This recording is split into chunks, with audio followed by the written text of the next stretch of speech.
Sä varmaan ihmettelet, että niin mitäs tämä äijä tekee mettässä? Tämän piti olla kompostivideo.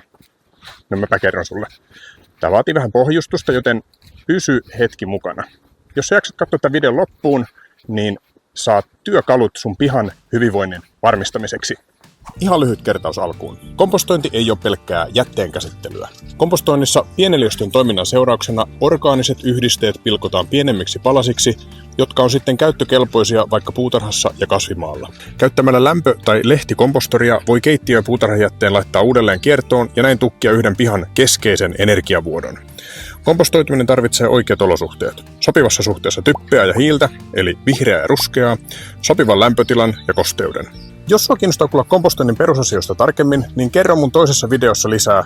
Linkkaa sen ruudun yläkulmaan ja videon tietoihin.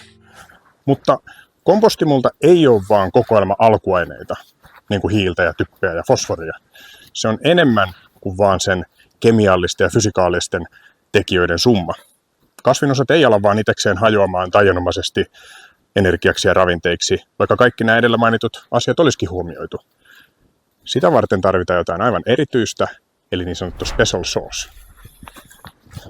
Mä puhun tällä kanavalla tosi paljon luonnon ja pihan monimuotoisuudesta, eli biodiversiteetistä. Monelle tästä tulee ensimmäisenä mieleen kaikenlaiset eläimet. Linnut, nisäkkäät, sammakot, pölyttäjät ja tietysti erilaiset puutarhan kasvit. Ravintoverkko kytkeytyy ristiin rastiin melko monimutkaisestikin, mutta yksinkertaistaen pedot tarvitsee ravinnoksi muita eläimiä, kuten kasvissyöjiä. Kasvinsyöjät tarvitsee ravinnoksi, yllätys yllätys, kasveja, ja kasvit taas saa kasvuvoimansa auringosta ja maan ravinteista. Lopulta koko tämä energiapyramidi siis joko kukoistaa tai kituu riippuen siitä, missä kunnossa sen pohjakerros eli maaperä on.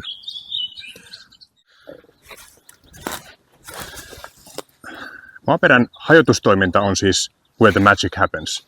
Se on mun mielestä jotenkin ihmeellistäkin ajatella, miten luonnossa mikään ei mene hukkaan ja miten kuolleesta syntyy taas elävää.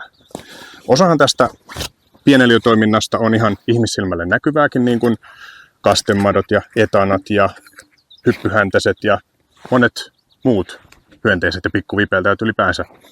Mutta se kompostoinnin raskas työ tapahtuu pienemmällä mikroskooppisella tasolla. Yhdessä teelusikallisessa multaa voi olla miljardi bakteeria, 1 000 000 sientä ja 10 000 amebaa. Ne ja monet muut muodostavat loputtoman monimutkaisia kokonaisuuksia, eikä niiden lajikohtainen testaaminen tai mikromanagerointi ole mitenkään järkevää tai oikein edes mahdollistakaan. Esimerkiksi voi olla, että jonkin kasvinosan sisältämä energia ja ravinteet vapautuu jonkin tietyn hajottajabakteerin tai sienen yhteistoiminnasta tehokkaasti, ja muille mikrobeille nämä ei olisi samalla tavalla biologisesti saatavilla, tai se viesi niiltä huomattavasti pidempään käsitellä. Yleisesti sienet on tehokkaita puumaisten aineisten hajottamisessa ja bakteerit pienten partikkeleiden pilkkomisessa. Lisäksi sienijuuren muodostamiseen pystyvät sienet tekee laajoja verkostoja puiden kanssa laajentaen niiden ravinteiden ja vedenottomahdollisuuksia. Samalla tavalla kuin puutarhassakin voi tulla petojen puutteessa ikävien eläinten, kuten vaikka kirvan, massaesiintymisiä, voi mikrotasollakin tapahtua tasapainon keikahduksia epäsuotuisaan suuntaan. Esimerkiksi maaperän sukkulamadot syö bakteereja ja sieniä säädellen niiden suhteellisia määriä ja vapauttaen samalla ravinteita kiertoon. Tällainen toimiva kokonaisuus on välttämätöntä ravinnevirtojen suuntaamiseksi takaisin maanpäällisille olennoille.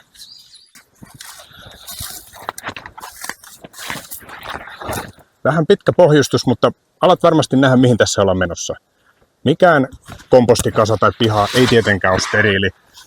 Kaikenlaisia hajottajia, bakteereja, sieniä on tietysti kaikkialla.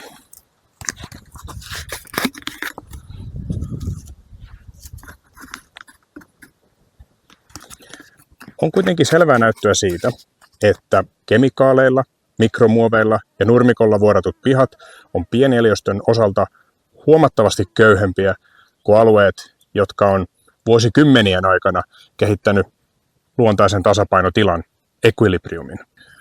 Suomikin on pullollaan melko nuoria pihoja ja alueita, joihin on tehty isot maansiirtotyöt ja nurmikonkylvöt ja vastaavat. Ja ehkä säkin asut jollain tämän tyyppisellä alueella.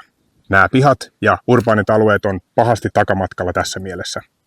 Ne on alttiimpia häiriötiloille, kasvitaudeille, ravinteiden vuodolle, eroosiolle ja ne on riippuvaisia ihmisen väliintulosta esim. Lannoittamisen muodossa. Siksi voikin olla, että sun kannattaa korjata tätä tilannetta punomalla tähän maanalaiseen rakoilevaan ravintoverkkoon täydennyksiä.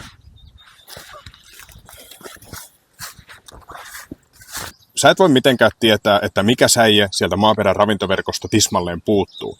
Se, mitä sä voit tehdä, on kerätä mahdollisimman monesta, mahdollisimman erilaisesta elinympäristöstä pieniä otoksia.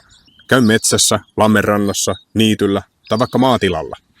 Etsi kosteita, kuivia, aurinkoisia, lehtimetsiä, havumetsiä, nuoria ja vakiintuneempia paikkoja. Kaikkea mahdollista.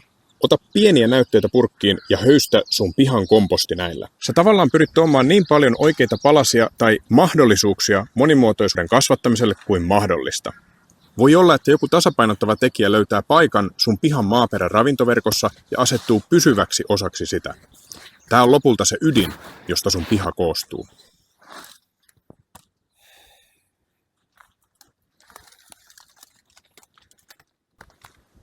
Vähän samaan tapaan kuin nyt joku suvun ikivanha hapanjuuri leivonnassa tai hiivakanta oluen valmistuksessa, niin sä tavallaan jatkat sitä juurta, pieneliöstöä sun pihaan toisesta terveestä ja tasapainoisesta järjestelmästä.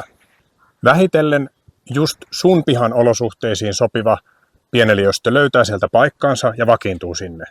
Vakiintuneessa ja tasapainoisessa ravintoverkossa ei ole tyhjiä aukkoja, toisin sanoen siis vapaata energiaa häiriötekijöille.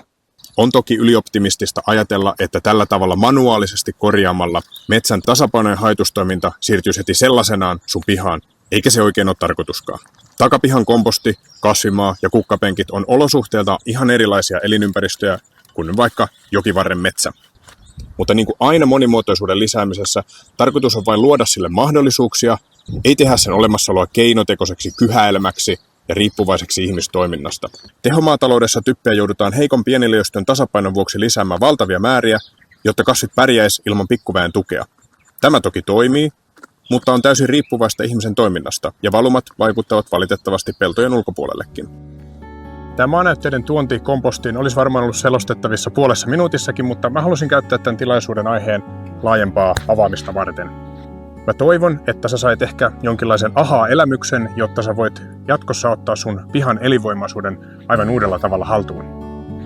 Ei ole yhtään liioiteltua sanoa, että puutarhurina sun tehtävä ei ole kasvattaa kasveja, vaan kasvattaa maaperää. Jälleen kerran matalalla kynnyksellä tuu juttelemaan näistä asioista, jos sulla jää jotain mieleen, niin tuolla kommenttikentässä. Mä ihan oikeasti tosi mielelläni käyn näitä asioita läpi ja kuulen myös sun kokemuksista ja onnistumisistakin. Moni kanavan seuraajista on aiemmissa videoissa nostanut tosi hyviä pointteja esiin. Esimerkiksi tuossa hiljattain julkaistussa 5 vinkkiä puiden istutukseen videossa mä opin tosi paljon uutta sieltä kommentoijilta ja se on siis ihan mahtavaa. YouTube on mun selkeä ykköskanava, mutta täällä on vähän vaikea keskustella suoraan yksityisesti, mutta esimerkiksi Instagramissa siihen on mahdollisuus ja aika moni onkin mut sieltä jo löytänyt. Mä sainkin nyt näin 36V-päivän kunniaksi puhua mun suosikkiaiheesta eli maaperän elvyttämisestä ihmistoiminnan jäljiltä ja jos tätä kohtaan on kiinnostusta, niin mä voin jatkossa tehdä tästä vielä lisääkin videoita. Monimuotoista kesää kaikille, nähdään taas pian.